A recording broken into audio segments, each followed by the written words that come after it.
এত সংগ্রামের ফল হিসেবে আজকে যখন আমরা স্বাধীনতা পেয়েছি, সেই স্বাধীনতার উদ্দেশ্যে আমাদের শহীদদের উদ্দেশ্যে আজকে মোমবাতি প্রজ্বলন করে আমরা তাদের সম্মান জানাচ্ছি। আমি এই আন্দোলনের শুরু থেকেই ছিলাম, আজকে দিনটাতেই সাক্ষী হতে পেরে আমি নিজেকে অনেক ভাগ্যবান মনে করছি।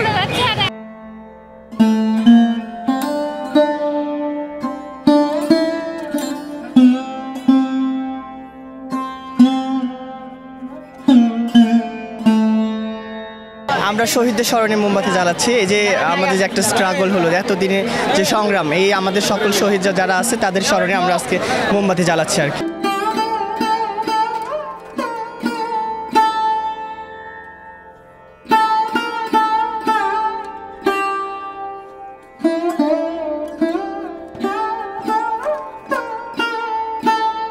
শহীদের স্মরণে, আমার আপুদের জন্যে, আমার ভাইদের জন্যে।